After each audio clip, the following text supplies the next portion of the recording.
Kartik private company में sales manager था। उसके माता पिता, पत्नी मीरा, बहन राधा और 2 बच्चे हैं। एक दिन मीरा कहती है, कार्तिक, बच्चों के स्कूल में एनुअल फंक्शन के लिए 2000 जमा करने पड़ेंगे।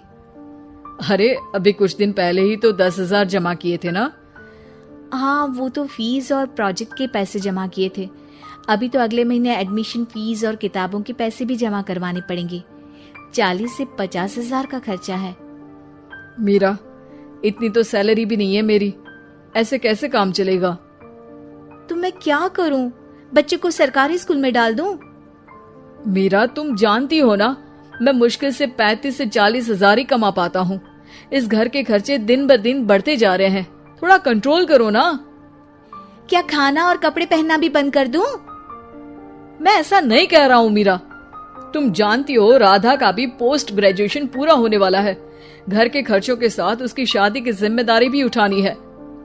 मेरे बच्चों की पढ़ाई से ज्यादा इम्पोर्टेंट राधा की शादी है, तो करो जो मन में आए।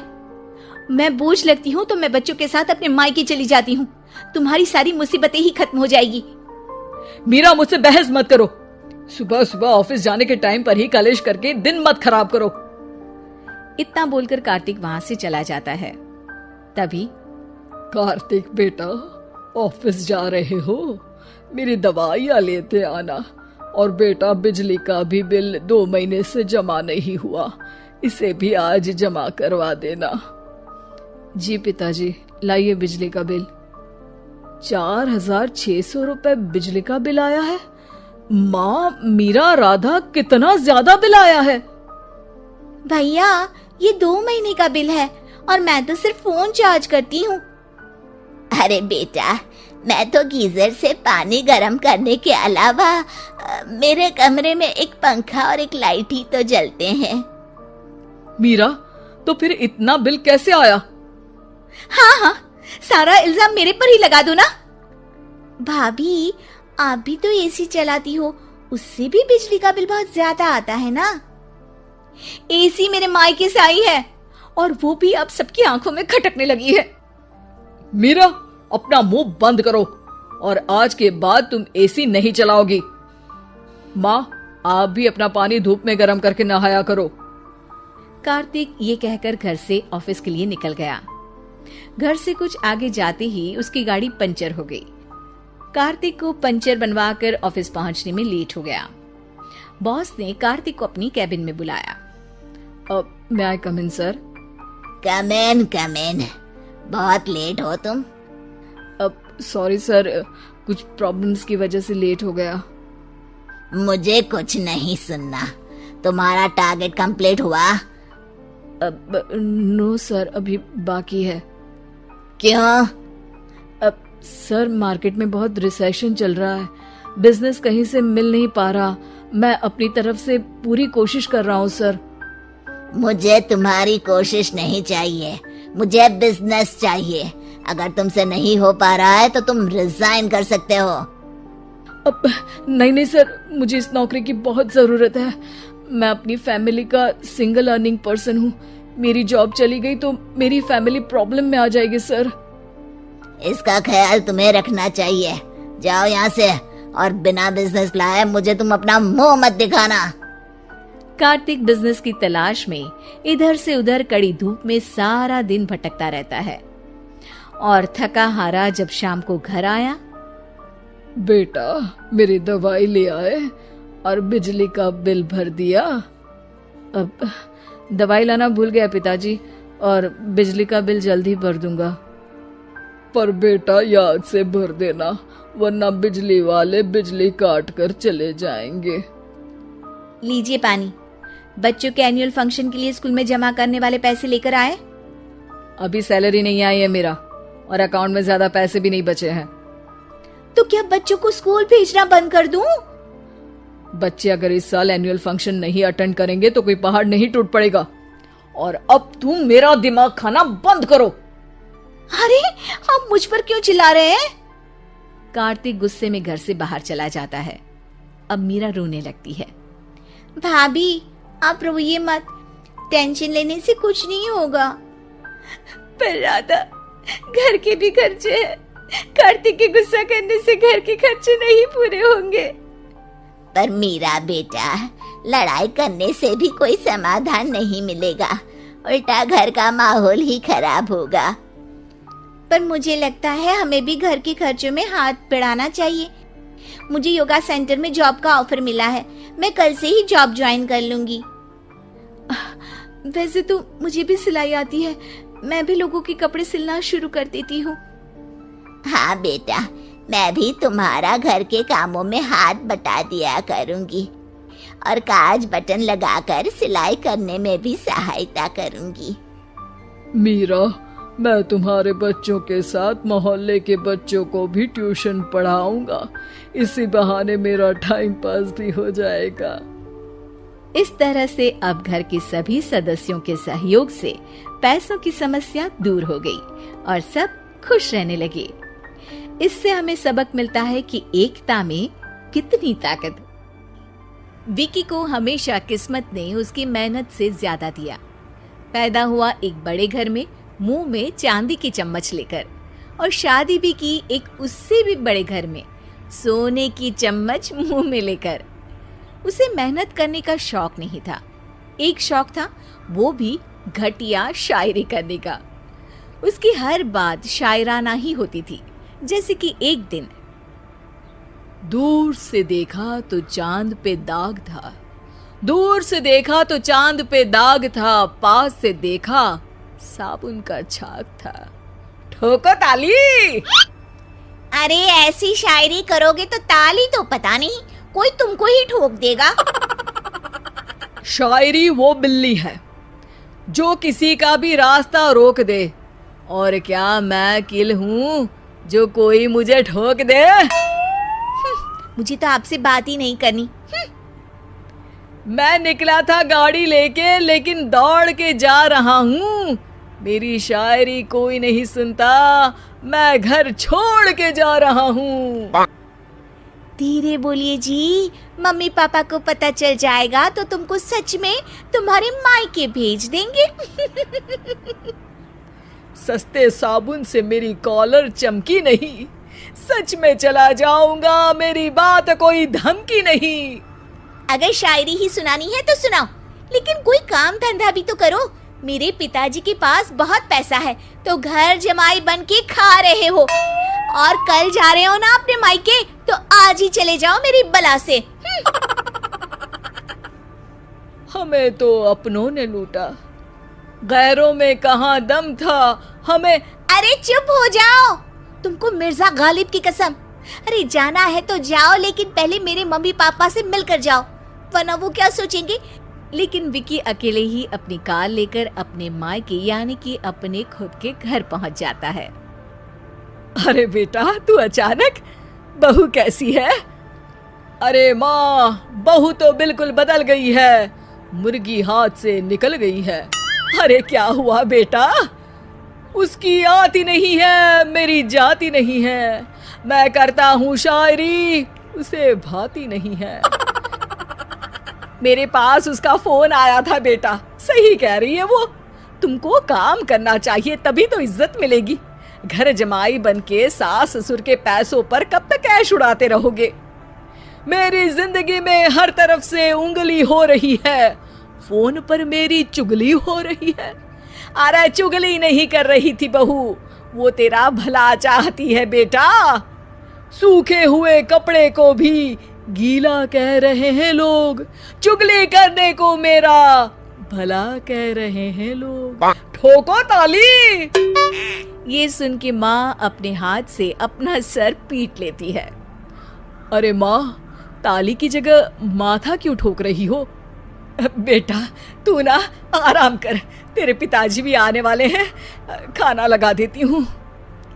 विकी अपने घर भी दिन भर टीवी देखता है, तरह तरह का खाना खाता है, दोपहर तक सोता है, चाय पीता है, वीडियो गेम खेलता है, बस काम करने नहीं जाता। घर में नौकर चाकर है तो बिस्तर से हिलने तक की जरूरत नहीं पड़ती। कई बार तो विकी अपने नौकरों को बिठाकर शायरी सुनाता रहता। कब जाओगे बेटा? अरे कैसी बात कर रहे हैं डैडी, क्या आप मेरे फादर नहीं? आप मुझे भगाना चाहते हैं क्या? ये मेरा घर नहीं। अरे नहीं बेटा, तुम्हारा ही घर है। हम तो चाहते थे कि तुम यहीं रहो और मेरा काम आगे बढ़ाओ, लेकिन तुम ही चले गए घर जमाई बनने। अरे मेहनत तो गधे भी करते हैं। मैं अच्छी किस्मत लेके पैदा हुआ हूँ। मैं घर जमाई हूँ, ससुराल का फूल गेंदा हुआ हूँ। ठोको ताली। पिताजी और माँ सच में ताली बजा देते हैं। ऐसा पहली बार होता है जब विकी की शायरी पर किसी ने ताली बजाई हो। अरे आप लोग सच में ताली बजा रहे हैं? हाँ बेटा, तुम्हारे ससुर का फोन आया था। बोला जब तक घर जमाई जी कोई काम ना करने लगे हमारे यहाँ मत भेजना। अब तू तो काम करने से रहा और तुझे रहना भी है हमारे घर में ही, करेगा भी शायरी ही, और बार बार ठोको ताली बोलेगा तो आदत डाल ही लेते हैं ताली ठोकने की। विकी उसी वक्त खड़ा होता है और बहुत गुस्से में सीधे ससुराल के लिए निकल जाता है। फिर से आ गए? लेकिन सुमन को देखते ही विकी पिघल जाता है। अब सुमन, आई एम सॉरी। आज से ना मैं सिर्फ शायरी ही नहीं बल्कि काम भी करूँगा। तुम अपने ऑफिस में बात कर लेना, कोई भी मेहनत का काम कर लूँगा। मैं घर जमाई बन के रहूँगा लेकिन काम करूँगा और इज्जत से रहूँगा। मतलब सिर्फ तुम नहीं आए हो, तुम्हारे साथ तुम्हें अकल भी आ गई है। मैं अपने कारखाने का मैनेजर बनाता हूँ तुमको। कल से मेरे साथ चलना वहाँ। थैंक यू ससुर जी। थैंक यू से काम नहीं चलेगा, एक शायरी सुनानी पड़ेगी। है? जरूर। ससुर के पास पैसा होते भी मेहनत जिसको भाई है वही सच्चा दामाद है, वही अच्छा घर जमाई है। ठोको ताली। सब विकी की शायरी पर ताली ठोक देते हैं। शिक्षा, जब किस्मत आपको बहुत सारा दे दे तो उसकी कद्र करनी चाहिए और मेहनत करना कभी नहीं भूलना चाहिए।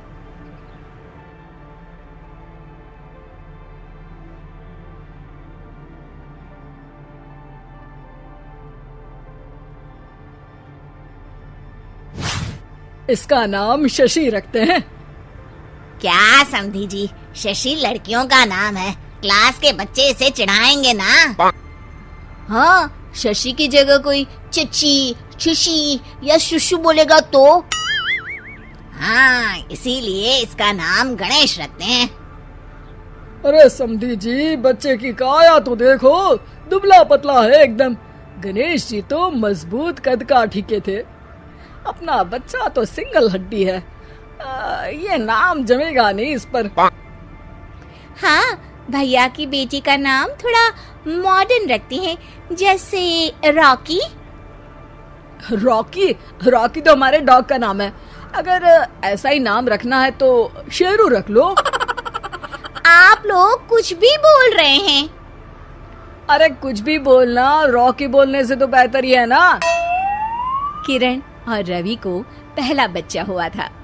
दोनों के ही परिवार वाले उस बच्चे का नाम रखने के लिए पूरा जोर लगा रहे थे। 3 महीनों से ये लड़ाई चल रही थी, मगर कोई भी एक ढंग का नाम नहीं रख पाए थे। किरण और रवि इस बात से बहुत परेशान थे, लेकिन परिवार के लोगों के सामने कुछ बोलते भी नहीं थे। दामाद जी पे गया है बेटा, उनका नाम रवि है तो इसका नाम शनि रख देते हैं। शनि देव रवि, यानी सूर्य के ही तो बेटे थे ना। अरे समधन जी, आपने अकल चोर बाजार में बेच दी है क्या? शनि कैसा नाम है? ऐसे तो आप आगे आने वाले बच्चों के नाम साढ़े साती और दैया रख देंगे। हैं? अरे जबान संभाल कर बात कीजिए। और आप भी जबान संभाल कर नाम बताइए। शनि नाम रखोगी तो कोई भी इस पर तेल डालकर चला जाएगा। किरण के सब्र का बांध टूट रहा था। बच्चे पे पहला हक उसकी माँ का होना चाहिए, है कि नहीं? नाम मुझे रखना था, लेकिन सब लोग मिलकर नाम रखना चाहते हैं। ऐसा लग रहा है कि सब लोग लूडो खेल रहे हैं। कौन पहले नाम रखेगा बच्चे का? बात तो सही कह रही हो तुम, लेकिन तुमने क्या नाम सोचा है किरण? टाइगर। अरे यार किरण, माना कि तुमको टाइगर श्रॉफ पसंद है, पर बच्चे का नाम थोड़ी ना रख देंगे। ऐसे तो मुझे मोगेम्बो पसंद है, तो क्या बच्चे का नाम मोगेम्बो रख दूंगा?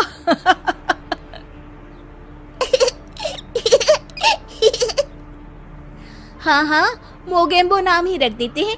देखो तो, सुन के मोगेम्बो खुश भी हो गया। अरे मजाक छोड़ो, देखो मैं पंडित को बुला रहा हूँ, सबको इकट्ठा करके एक नाम डिसाइड कर लेंगे, ठीक है? पंडित जी घर आते हैं और उनके साथ सब बच्चे का नाम रखने के लिए इकट्ठा हो जाते हैं। पंडित जी, वैसे तो नाम हम सोच चुके हैं, लेकिन आप भी कोशिश कर ही लीजिए। नाम तो हम भी सोच चुके हैं, दिग्विजय नाम रखेंगे। ऐसा नाम रखो जो मुंह में ना अटक जाए, कोई ऐसा नाम हो जो झट से मुंह से निकले। तो ऐसा करते हैं, दांत नाम रख देते हैं, जल्दी से मुंह से निकलेगा ना। चुप हो जाओ बेटा, मुंह से दूध जैसी बातें नहीं निकाल सकते तो कम से कम गोबर जैसी बातें भी मत निकाला करो। यजमान लड़िए मत, काम खत्म करना है और मुझे और भी दान लेने मेरा मतलब है नाम रखने जाना है। अभी सुबह से एक बच्चे का नाम मुन्नी रख कर आया हूँ। हैं? अरे पंडित जी, ये तो नाम ही बदनाम है। ऐसा नाम रखते हैं अगर आप, तो रहने ही दीजिए। अरे नहीं नहीं, उनका बजट कम था, बजट बढ़ता तो नाम भी बढ़ा रख देता। यार विकी नाम रख देते हैं ना। अरे यार, आप ये रॉकी, विकी, आलू टिक्की, काजू चिकी जैसे नाम क्यों रखना चाहती हो इसका? ये बच्चा है, कोई खाने की चीज थोड़ी ना है। हम इस बच्चे का नाम मनहूस रख देते हैं। अरे क्यों? इसके आते ही कितनी लड़ाइयां हो रही हैं घर में। चुप रहो बहू, बच्चे के लिए गुस्से में कुछ भी मत बोला करो। आप मेरी बेटी से अच्छे से बात कीजिए। हाँ हाँ करती हूँ। श्री श्री 1008 बहु देवी जी, कृपया करके क्रोधित होकर शिशु के बारे में बुरे शब्दों के प्रयोग से बचें। अरे मेरी लड़की को ताने मत मारिए आप। तो फिर कोई गाना ही मार दूं? बताइए कौन सा गाना मारूं? कुछ कुछ होता है, या फिर दिल तो पागल है। आपसे तो मुंह मिलाना ही बेवकूफी है। सब लोग नाम को लेकर बहस करने लगते हैं। इस शोर शराबे से परेशान पंडित जी बोल पड़ते हैं। लड़के का नाम रखने में मत होइए परेशान, मेरे पास है इसका एक समाधान। ना लड़के वालों की ना लड़की वालों की मर्जी चलेगी। नाम बच्चे का वही होगा जो पहला शब्द उसकी जुबान बोलेगी। सब पंडित जी के इस उपाय को मान लेते हैं और सब बच्चे के आसपास खड़े होकर बोलने का इंतजार करते हैं। बच्चा थोड़ी देर में बोल उठता है। ना, ना। मामा बोला, मामा बोला। तो क्या इसका नाम मामा ही रख दे? बात तो यही हुई थी कि जो पहली बात बच्चे के मुंह से निकलेगी वही रख देंगे। बस पंडित जी ने बच्चे का नाम मामा रख के सबको मामू बना दिया। उस दिन के बाद से उस बच्चे का नाम पड़ गया मामा शर्मा। सब इस नाम पे बहुत पछताए, लेकिन अब पछताए क्या हो जब नाम पड़ गया मामा। शिक्षा, कोई भी जरूरी काम शांति से मिलकर करना चाहिए, वरना अनचाहे परिणाम के साथ समझौता करना पड़ता है।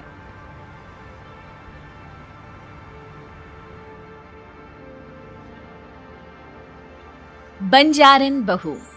कमला एक बहुत स्वार्थी महिला है। उसने पैसों के लिए एक ऐसे इंसान से शादी की जो पहले से शादीशुदा और एक बच्चे का पिता भी था। कमला के पति को मरे हुए एक अरसा बीत गया है। अब वो अपने सौतेले बेटे वैभव के साथ रहती है। वैभव के दिल में अपनी माँ को लेकर इतना डर है कि वो अपनी माँ के सामने एक शब्द नहीं बोल पाता। उसकी माँ जो कहती है उसको सर झुकाकर वही मानना पड़ता है। वैभव, तुमने अभी तक घर का काम क्यों नहीं किया? तुमसे कितनी बार कहा है कि सूरज निकलने से पहले तुम घर की साफ सफाई पूरी कर दिया करो। वैभव कुछ नहीं बोलता, चुपचाप सर झुकाए अपनी माँ की बात सुनता रहता है। तभी पास में खड़ा नौकर सुखराम कहता है, मालकिन, वैभव बाबा को रात से तेज बुखार है, इसलिए वो सुबह जल्दी उठ नहीं पाए। उनके बदले मैं घर की साफ सफाई कर देता हूँ। इसे कोई बुखार नहीं है, मैं इसे अच्छी तरह से जानती हूँ। ये सब काम न करने के बहाने हैं। सुखराम काका, बोल दो इसे, सारे घर का काम यही करेगा, और इससे समय पर अपना काम पूरा नहीं किया तो इससे आज का खाना भी नहीं मिलेगा। मगर मालकिन, वैभव बाबा की सच में ही तबीयत खराब है, आप एक बार देख तो लीजिए। कमला बिना कुछ बोले वहां से चली गई और बेचारा वैभव तेज बुखार में भी काम करता रहा। कमला वैभव की शादी एक ऐसी लड़की से कराना चाहती थी जो अनपढ़ हो, और कमला से इसी तरह डरे जिस तरह वैभव डरता है, ताकि वैभव की सारी जायदाद और धन दौलत उसकी मुट्ठी में रहे। लेकिन आज के जमाने में ऐसी लड़की मिलना मुश्किल है। कमला कार में यही सब कुछ सोचती जा रही थी कि तभी रास्ते में, अरे ड्राइवर, तुमने कार क्यों रोक दी? और ये इतना शोर कैसा? मैडम, आगे कुछ बंजारों का खेल चल रहा है, इसलिए भीड़ लगी है। मैं अभी भीड़ को साइड में करवाकर कार निकालता हूँ। ड्राइवर भीड़ को साइड करके कार निकालने की कोशिश करने लगा कि तभी कमला की नजर रस्सी पर चल रही एक फुलवा नाम की बंजारन पर पड़ी। क्यों ना मैं इस बंजारन की शादी वैभव से करा दूं? ये तो अनपढ़ लग रही है, मेरे पैरों तले दबकर भी रहेगी। मुझे अभी इसके माँ बाप से बात करनी होगी। ये सोचकर कमला ने उन बंजारों से बात की और उन्हें शाम को अपने घर बुलाया। फुलवा के माता पिता वहां उसे लेकर आ गए। उन्होंने इतना आलीशान घर पहले कभी नहीं देखा था। अच्छा हुआ आप लोग आ गए। देखिए, मुझे घुमा फिरा कर बात करने की आदत नहीं है, इसलिए सीधे सीधे मुद्दे पर आती हूँ। मुझे आपकी बेटी बहुत पसंद है।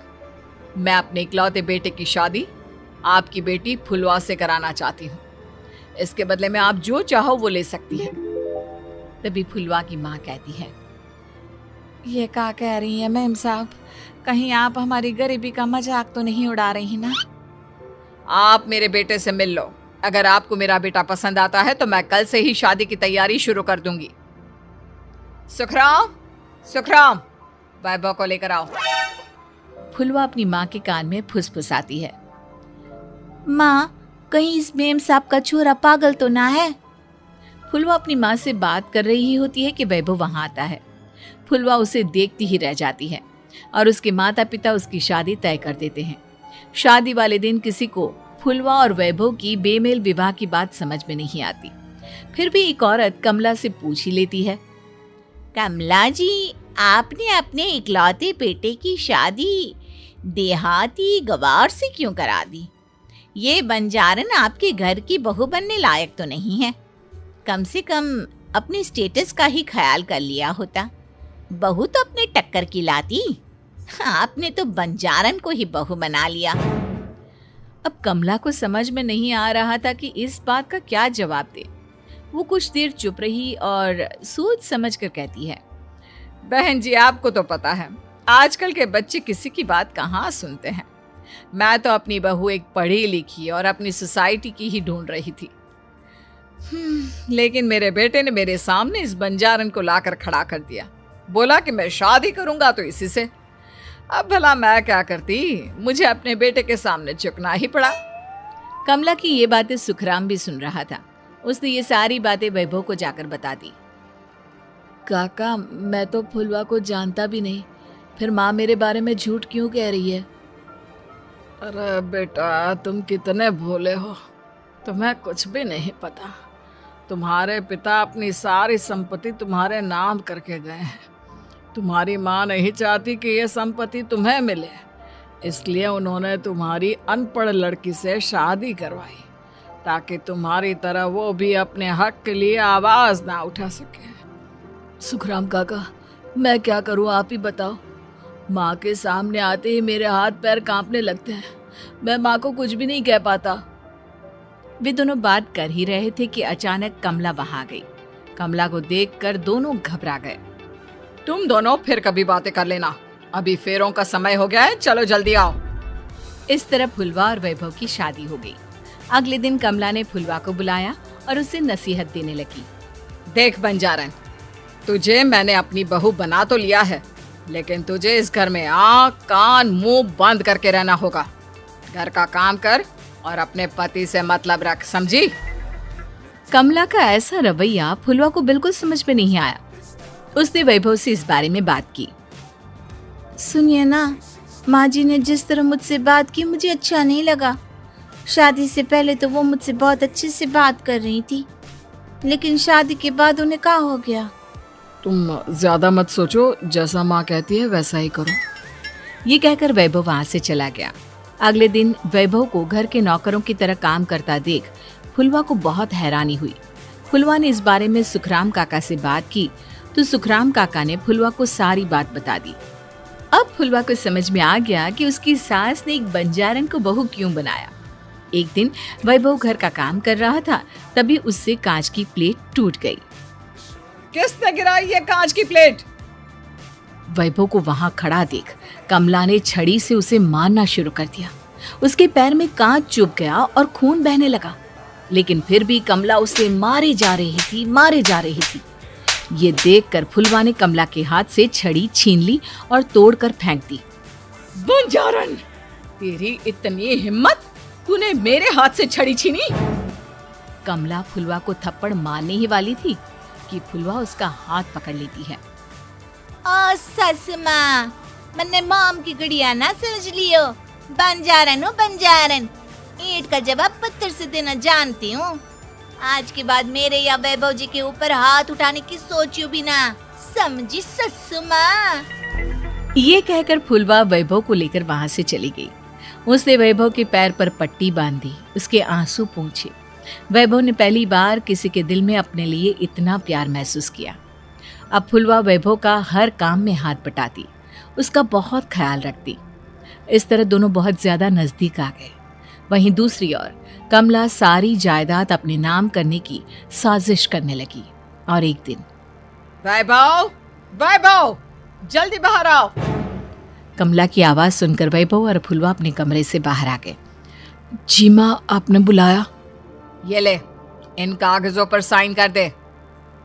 वैभव कागजों पर साइन करने ही वाला था कि फुलवा वैभव के हाथ से पेन छीनकर कहती है, ना वैभव जी, आप इस पर हस्ताक्षर नहीं करेंगे।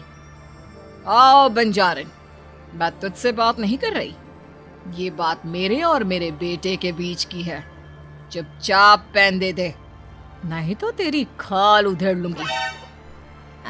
ससु माँ, बंजारन की खाल इतनी भी ढीली ना होवे कि कोई भी उधेड़ लेवे। जो यकीन ना आता हो तो देख ले उतार के। और हाँ, बंजारन जरूर हूँ, पर अनपढ़ ना हूँ। मन्ने भी पता है कि किसी भी कागज पर साइन करने से पहले उसे अच्छी तरह पढ़ लेवे हैं। पेन देती है या नहीं? ये कहकर कमला फुलवा को मारने आई तो फुलवा ने कमला को धक्का दे दिया और वो नीचे गिर गई। कमला डरकर वहां से भाग गई। अब फुलवा ने वो कागज उठाए और वैभव के साथ सीधा वकील के पास चली गई। वकील ने वो कागज देखे और फुलवा को बताया, वैभव के पिता की सारी जायदाद और संपत्ति वैभव के नाम है, लेकिन वैभव की सौतेली माँ इस संपत्ति को अपने नाम कराना चाहती है, इसलिए इन कागजों पर वो साइन करा रही थी। तो अब हमें क्या करना चाहिए वकील साहब? वकील ने फुलवा और वैभव को सब कुछ अच्छी तरह से समझा दिया। अब दोनों घर पर पुलिस को लेकर पहुंचे। कमला पुलिस को देखकर घबरा गई। पुलिस ने कहा, आपके नाम की कंप्लेंट हुई है, आपको हमारे साथ थाने चलना होगा। कंप्लेंट? कैसे कंप्लेंट?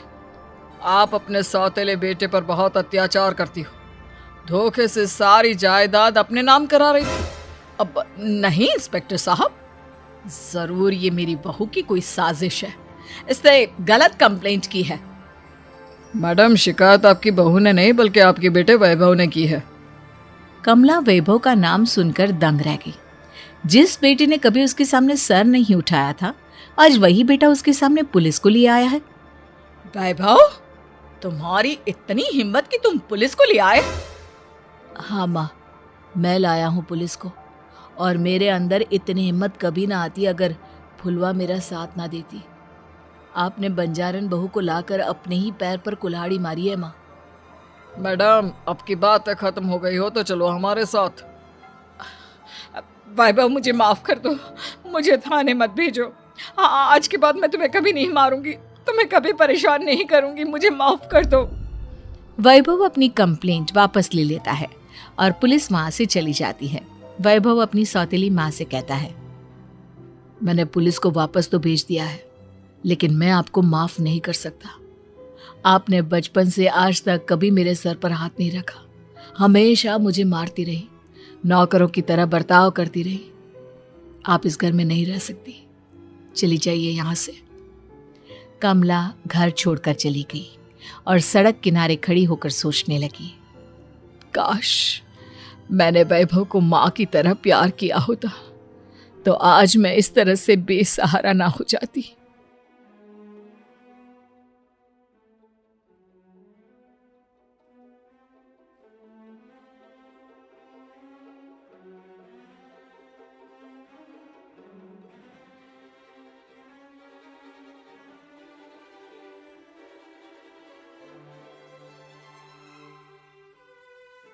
बहू और बुलेट घर के बाहर फट फट फट की जोर से आवाज हुई।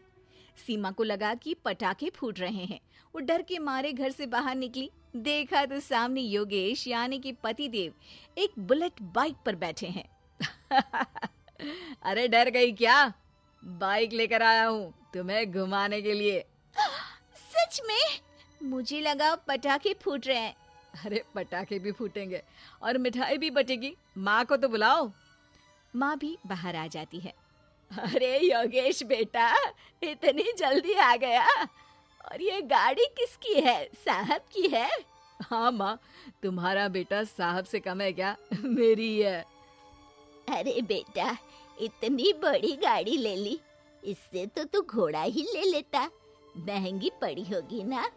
माँ, महंगी सस्ती छोड़ो और मिठाई लाया हूँ, गांव में बंटवा दो। अरे बंटवा क्यों दो, पीछे बैठो, गांव में बांट कर आते हैं। सब खुश थे। योगेश गांव के बाहर एक कोयले की खादान में मजदूरी करता था। मेहनत और अकल से उसने वहां ठेकेदारी का काम सीख लिया और सूझबूझ से ठीक ठाक पैसा बनाने लगा। गांव में बात फैल गई कि योगेश के घर धमाका गाड़ी आई है। ऐसी गाड़ी पहले कभी किसी ने गांव में तो देखी नहीं थी। योगेश और माँ गाड़ी से वापस घर आ जाते हैं। बेटा, बाबूजी ऊपर से देख रहे होंगे और आशीर्वाद भी दे रहे होंगे तुझे। वो होते तो उनको भी घुमाता माँ। पूरे गांव में नाच नाच के मिठाई बांटने जाते। जैसे मैंने नाच नाच के बांटी थी जब वो अपने लिए एक साइकिल लेकर आए थे। बस बस, बाबूजी दो बात भी सुनाते कि फटफट वाली फटफटी ले आया। सीमा आगे कहती है, अपने लिए तो ये गाड़ी ले आए और मेरे लिए? अरे ये गाड़ी तुम्हारे लिए ही तो है। पक्का मेरे लिए है? अरे पक्का तुम्हारे लिए है। अगली सुबह जब योगेश सो रहा होता है तो उसे बाहर से गाड़ी की आवाज आती है। वो घबराकर चिल्लाता है, चोर चोर, मेरी गाड़ी ले जा रहा है, चोर चोर। माँ भी जागती है और योगेश के साथ दरवाजे की तरफ भागती है। जैसे ही दोनों बाहर निकलते हैं तो देखते हैं कि सीमा गाड़ी चला रही है। अरे बहू, नाक कटवाओगी क्या? ये क्या कर रही हो? अरे गिर जाओगी, ये क्या कर रही हो तुम? सीमा गाड़ी को रोक कर कहती है, सारे गांव में घुमा लाई, कहीं नहीं गिरी। क्या? सारे गांव में घुमा लाई? अरे लोग क्या कहेंगे बहू? सोचा क्या एक बार? यही कहेंगे कि कितनी अच्छी गाड़ी है। अरे तुम्हारे बारे में। हाँ, कहेंगे ना कि देखो कितनी अच्छी गाड़ी पर बैठी है। बहू गाड़ी रखकर योगेश और सासू माँ के पास जाती है। तुमने कब गाड़ी चलाना सीखा? हमारे बाबूजी के पास पुरानी स्कूटर थी, सीख ली। फिर स्कूल में एक मास्टर जी भी ऐसी ही गाड़ी लेकर आते थे, उन्होंने सिखा दी। हाँ, स्कूल के मास्टर आजकल यही सब तो सिखा रहे हैं। पढ़ाई का कुछ सिखाते तो कुछ भला होता। अरे बहू, अब गाड़ी मत चलाना। हमारे परिवार में कभी किसी औरत ने पीछे से आगे की सीट पे आने की हिम्मत नहीं की है। तुम भी मत करना, समझी? जी समझ गई माँ जी। सीमा सास की बात सुनकर चुपचाप रसोई में जाकर उदास होकर खाना पकाने लगती है। सास सुबह सुबह मंदिर से पूजा करके लौट रही होती है, तभी उसे दो औरतें रोक लेती हैं और कहती हैं, अरे बहू को थोड़े अच्छे लक्षण भी सिखा दो।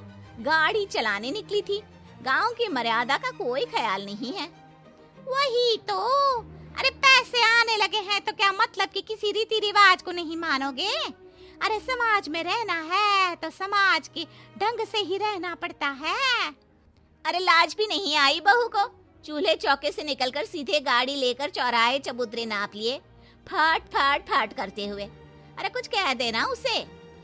अरे ये क्या कहेगी, बूढ़ी सास है, इनकी थोड़ी ना चलती होगी घर में। हाँ, बहू की ही चलती होगी, मर्जी भी और गाड़ी भी। सास सब सुनकर घर आती है और बहू को चिल्ला के बुलाती है, अरे नाक कटवा दी सबके सामने गाड़ी चलाकर, औरत जात गाड़ी नहीं चलाती।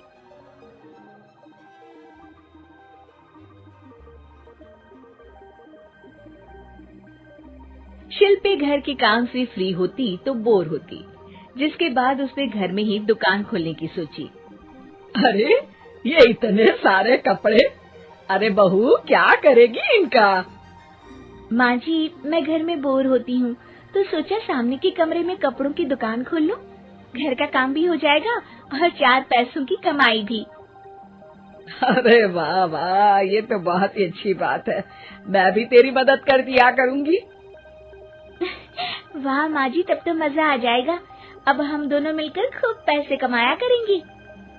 अब क्या था, सास बहू का काम चल पड़ा। एक दिन, अरे राकेश की माँ, सुनती हो? कहाँ चली गई? भूख के मारे पेट में चूहे कूद रहे हैं। अरे नंदिनी, कहाँ हो? भूख लग रही है। पापा कहाँ है माँ? पता नहीं बेटा, भूख लग रही है, आज तो किसी ने चाय भी नहीं पूछी। तभी सास बहू घर के अंदर ढेर सारे सामान के साथ आती हैं और वो भी हंसती हुई। अरे वाह बहू, ये तो बड़ी अच्छी मार्केट दिखाई तूने, बड़ा ही सस्ता सामान था। हाँ माँ जी, और ये सामान हम डबल पैसों में बेचेंगे, मजा आ जाएगा। अरे बहू, भूख लग रही है, कुछ खाने को दे दे। माँ क्या बात है, आज किसी ने पापा को चाय भी नहीं दी? अरे बेटा, अब 40 साल में तेरे पापा ने क्या चाय बनाना भी नहीं सीखा? अरे बेटा रहने दे अब इस बहस को, तुम लोगों ने वैसे बनाया क्या है? बहू परेशान हो जाती है और सास को अकेले में लेकर जाती है। माँ जी, आज तो हम लोगों ने खाना ही नहीं बनाया। अरे बेटा, बाहर के छोले भटूरों से पेट इतना भर गया कि याद ही नहीं रहा कि घर में ये लोग भी हैं खाना खाने के लिए। अब क्या किया जाए? तभी घर में एक महिला आती है। जी वो सुना है आप लोगों के यहाँ साड़ी बिकती है, जरा दिखाएंगे क्या? हाँ हाँ क्यों नहीं। माँ जी, आप इन्हें साड़ी दिखाइए, मैं तब तक पिताजी और इनके लिए खाने का इंतजाम करती हूँ। सास उस औरत को लेकर सामने वाले कमरे में चली जाती है जहाँ उन लोगों ने दुकान खोली थी। वहीं बहू भी किचन में चली जाती है। अब इतनी जल्दी क्या बनाऊं? पापा जी तो खाने के लिए भी बैठ गए हैं। आइडिया, मैं खाना बाहर से ही ऑर्डर कर देती हूँ। थोड़ी देर में खाना आ जाता है और बहू टेबल पर खाना लगा देती है। हे भगवान, कितनी कड़वी दाल बनाई है बेटा। नहीं नहीं पिताजी, वो क्या बात है नंदिनी, रोटी तो चबाई ही नहीं जा रही है, लग रहा है रबड़ खा रहा हूँ। एक तो इतने महंगे होटल से खाना मंगवाया और वो भी इन लोगों को पसंद नहीं आया। तभी सास नोट गिनती हुई बाहर आती है। वाह माँ जी, बड़ी कमाई हुई लगती है। हाँ, मैंने वो 2000 वाली साड़ी 3000 में बेच दी।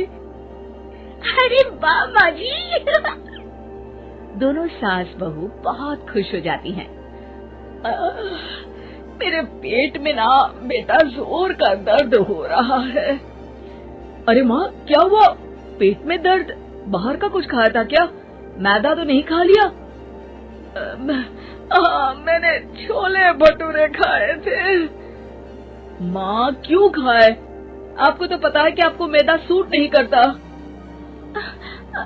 चलिए माँ को डॉक्टर के पास ले जाते हैं। तभी अंदर से पापा की आवाज आती है। हे भगवान, मेरा तो पेट खराब हो गया। सब पिताजी के पास जाते हैं। पिताजी, आपको क्या हुआ? खाना बासी था शायद। अरे पिताजी, नंदनी जानती है कि बासी खाने से आपकी तबीयत खराब हो जाती है, तो वो ऐसा क्यों देगी, है ना नंदिनी? वो खाना मैंने बाहर से ऑर्डर किया था। मैं और माँ दुकान का सामान लेने गए थे, इसलिए खाना नहीं बना पाए। क्या नंदनी, दुकान के चक्कर में तुमने तो सारे घर का हाल बिगाड़ रखा है। चलो अब माँ और पापा को लेकर अस्पताल चलते हैं। अस्पताल में जाने पर डॉक्टर कहते हैं, हाँ, इन दोनों को तो एक दिन के लिए एडमिट करना पड़ेगा। क्या? क्यों? पेट ही तो खराब है ना। हाँ, तो घर ले जाइए ना, अगर लग रहा है कि कोई बड़ी बात नहीं है और हम सिर्फ पैसा कमाने के लिए इन लोगों को एडमिट कर रहे हैं। नर्स, जरा इन लोगों को बिल तो दे देना। चलिए, मैं आप लोगों को पैकेज समझा देती हूँ। जब बहू के हाथ में बिल आता है, हे भगवान, 60,000 रुपए! इतना तो मैंने कमाया भी ना था। अब समझ गई कि कमाई के चक्कर में घर के लोगों की सेहत के साथ मैं खिलवाड़ कर रही थी।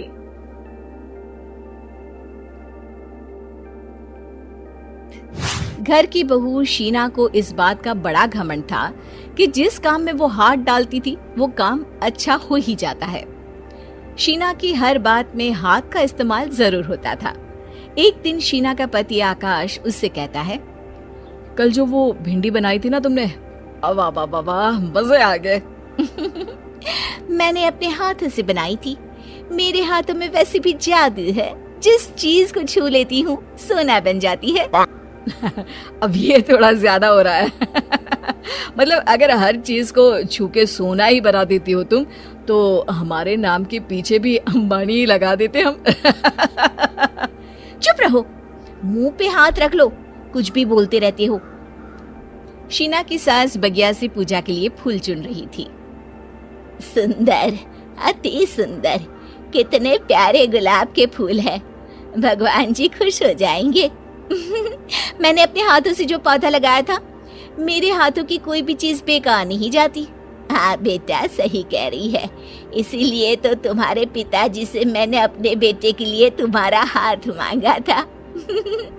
और उन्होंने हाथों हाथ में मेरा हाथ आपकी बेटी के हाथ में दे भी दिया था। हाँ बेटा, वो तो है, पर मुझे ये बता, तू ये हर बात में हाथ क्यों बीच में लेकर आती है? माँ जी, पंडित जी ने हाथ मेरा देखकर नैनीताल में कहा था कि मेरे हाथ जगन्नाथ हैं, मेरे हाथों से कभी कोई काम नहीं बिगड़ेगा, तो मेरे हाथों की तारीफ तो मुझे करनी पड़ेगी ना। हाँ, ठीक ही कह रही हो वैसे। तो मिलाओ हाथ इसी बात पर। शीना को न सिर्फ इस बात पे गर्व था कि उसके हाथ से सब अच्छा होता है, बल्कि घर के सारे काम भी वो पहले अपने हाथ से करती, फिर कोई दूसरा उन कामों को कर पाता। एक दिन शीना कपड़े धो रही थी। अरे घर में वॉशिंग मशीन है तो सही, खुद क्यों थक रही हो? कपड़े पहले मेरे हाथ से धुलेंगे, फिर वॉशिंग मशीन से। पहले हाथ की सफाई, फिर मशीन की धुलाई। अगर आज डाकू गब्बर सिंह होता ना, तो वो ये हाथ मुझे दे दे ठाकुर तुमसे जरूर कहता, और मैं तो दिलवा भी देता तुम्हारे हाथ। हर एक काम में हाथ बटाओ, ज्यादा जुबान न चलाओ, वरना दूंगी एक उल्टे हाथ से। क्या दोगी? कपड़े दूंगी, लो निचोड़ो। ऐसे ही एक दिन, अरे बहू, ये सोफे पर चढ़कर हाथ से पंखा क्यों घुमा रही हो? माँ जी, क्योंकि मेरे हाथ से घूमेगा तो ज्यादा अच्छे से हवा देगा। अरे बेटा, फिर तो तुम गाड़ी का पहिया भी हाथ से घुमा के मायके जाया करो। एक बार आकाश ने घर पर कार लाने की बात छेड़ी। माँ, सोच रहा हूँ कि एक कार लेकर आता हूँ। ले ले बेटा, क्यों नहीं? अरे पैसे हो तो हवाई जहाज भी ले लेना। हाँ, पैसा तो हाथ का मेल है, ले लेते हैं। इस हाथ पैसे देंगे, उस हाथ कार ले लेंगे। मुझे तो लगता है कि बहू कार भी अपने हाथों से धक्का लगाकर घर लाएगी। वो तो नहीं करूंगी, लेकिन सबसे पहले स्टीयरिंग पर हाथ मैं ही लगाऊंगी ताकि गाड़ी का आना शुभ हो। अरे घर ले आने तो दो, फिर हाथ लगा लेना। लेकिन शीना नहीं मानती। अगले दिन ही सब कार लेने जाते हैं। शीना सेल्समैन से कहती है, भैया ये कार बहुत पसंद है, पैक कर दो। अरे ओ भाग्यवान, 2 मीटर कपड़ा नहीं है जो पैक करवा ले, जरा चला कर तो देखने दो। यस सर, बिल्कुल, टेस्ट ड्राइव कीजिए ना। अरे नहीं, सबसे पहले मैं हाथ लगाऊंगी गाड़ी को, मेरे हाथ अच्छे हैं। अरे यार, हाथ तो मैं भी धोता ही हूँ, और आजकल तो सैनिटाइजर से भी धोता हूँ। मेरे काम में हाथ ना अड़ाओ। अरे टांग ना अड़ा होता है भाग्यवान, हाथ नहीं। शीना ड्राइविंग सीट पर बैठ जाती है और आकाश उसे गाड़ी के फंक्शंस समझाता है। देखो शीना, ध्यान रखना, ये है स्टीयरिंग, इससे राइट लेफ्ट जाएंगे। ये है एक्सेलरेटर, इससे स्पीड कंट्रोल कर सकते हैं। और उसी के पास में है ब्रेक, जो तुम्हारी जुबान में शायद मिसिंग है। ठीक है, ज्यादा भी सिखाने की जरूरत नहीं है। मेरी माँ तो कहती है कि मैं अगर अपनी शुभ हाथ लगा दूं तो जग घूम जाए, तो ये स्टीयरिंग क्या चीज है। शीना गाड़ी स्टार्ट कर देती है और स्टीयरिंग को घुमाते हुए एक्सेलरेटर पर धीरे से पैर रखती है और शोरूम के बाहर के एरिया में ही गाड़ी घूमने लगती है, जहाँ दूसरी गाड़ियां भी रखी हैं। देखा मेरे हाथों का कमाल। अब ब्रेक दबा दो, आगे गाड़ी है। शीना आगे गाड़ी देखकर घबरा जाती है और पाँव गलती से एक्सेलरेटर पर पड़ जाता है। कार आगे खड़ी एक बड़ी गाड़ी में घुस जाती है। दोनों कार से उतरते हैं। सेल्समैन भागते हुए आता है। अरे 7 लाख की गाड़ी खरीदने आए थे और 15 लाख की गाड़ी ठोक दी। Oh my God. आकाश की माँ, आकाश और शीना घबरा जाते हैं। इतना सारा पैसा कहाँ से आएगा? तभी वहाँ मैनेजर भी आ जाता है, पूरा माजरा समझता है। अरे टेंशन मत लीजिए, गाड़ियों का इंश्योरेंस था, आप जो कार लेने आए थे वही खरीद लीजिए। पर मैडम, जब तक आप सीख ना ले तब तक गाड़ी मत चलाइएगा। अभी तो आपने गाड़ी बस ठोकी है, जिसका बीमा भी था, लेकिन सड़क पे चलते हर इंसान का बीमा नहीं होता। अरे मेरे हाथों से ठुक भी गया ना तो उसकी जिंदगी बन जाएगी, और अगर चला भी गया तो स्वर्ग ही पाएगा। मैनेजर साहब, मेरे हाथ में कोई दिक्कत नहीं है, वो तो बस पाँव गलत जगह पर चला गया था। शीना की बात सुनकर आकाश अपना सर पीटता है और उसकी सास अपने हाथ से खुद का मुंह छिपा लेती है और मैनेजर हाथ जोड़कर बहू बनी ड्राइवर। मंजित की शादी रोहन से होती है। रोहन को नशे की बुरी लत लगी होती है। एक दिन, अरे माँ, मेरा एक साइड का शरीर काम नहीं कर रहा है, मैं आज खेतों में कैसे जाऊंगा?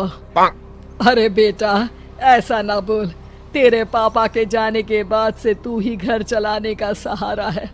मैं डॉक्टर को बुला लाती हूँ। देखिए बहन जी, रोहन के शरीर के एक साइड में लकवा है, अब वो कभी ट्रैक्टर नहीं चला पाएगा। घर में मनहूसियत का माहौल हो जाता है। लीजिए माँ जी, रोटी खा लीजिए। अरे बेटा, मुझे तो भविष्य की चिंता हो रही है। मेरा एक ही बेटा है और वो भी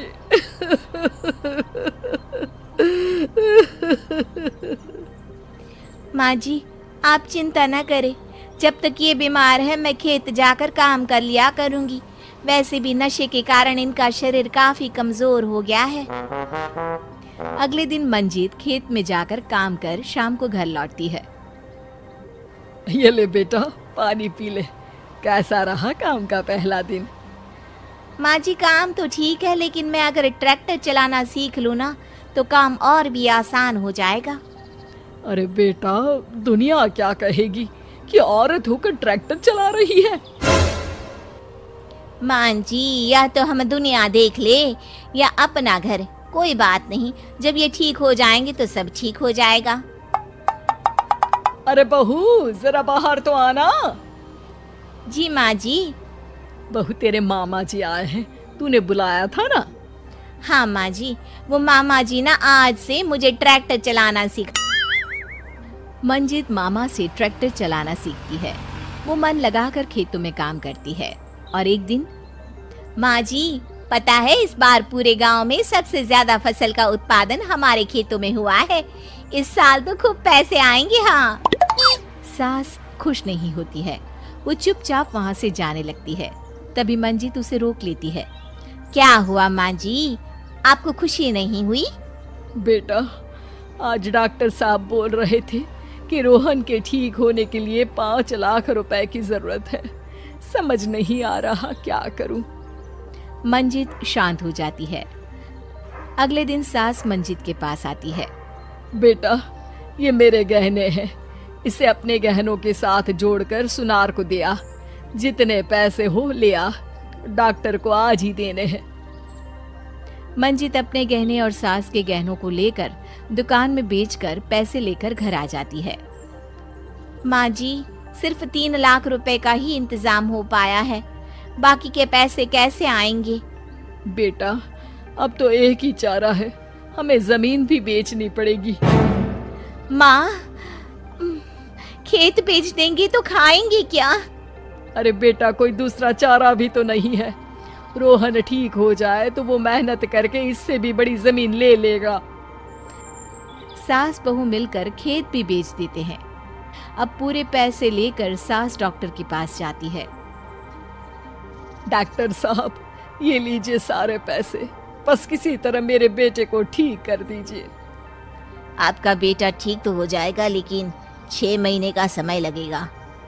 सास बहू सोच में पड़ जाते हैं कि अब तो कोई जरिया भी नहीं रहा जहां से उन लोगों को कमाई हो। अब कमाएंगे नहीं तो खाएंगे क्या?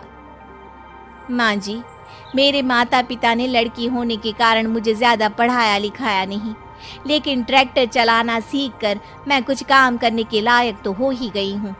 अरे बेटा, ट्रैक्टर अब कहाँ चलाएगी, खेत तो बिक गए हैं। माँ जी, मैं किसी और के खेतों में दिहाड़ी में काम कर लूंगी, कुछ तो पैसे आएंगे ही ना। ये कहकर मंजीत काम करना शुरू कर देती है। जैसे तैसे उन पैसों से गुजारा चल ही रहा था। माँ जी, पास के अस्पताल से मुझे नौकरी के लिए ऑफर आया है। पैसे भी ये 4 गुना ज्यादा मिलेंगे, और अब खाने पीने दवाई के साथ हम कुछ पैसे भविष्य के लिए भी जोड़ पाएंगे। लेकिन काम क्या है बहू? माँ जी, मुझे अस्पताल की एम्बुलेंस चलानी है। अरे, तू तो मेरी बहू नहीं, बेटा है बेटा। जरूर जा बेटा। और हाँ, तूने पूरे गांव में एक मिसाल कायम कर दिया कि हर काम हर कोई कर सकता है। उनके लिए लड़की या लड़का होने की कोई जरूरत नहीं। मंजीत मन लगाकर काम करना शुरू कर देती है। आगे जाकर वो खुद का एम्बुलेंस भी खरीद लेती है, और अब तो उसका पति भी ठीक हो जाता है और सब पहले से भी ज्यादा खुशहाल जिंदगी जीने लगते हैं।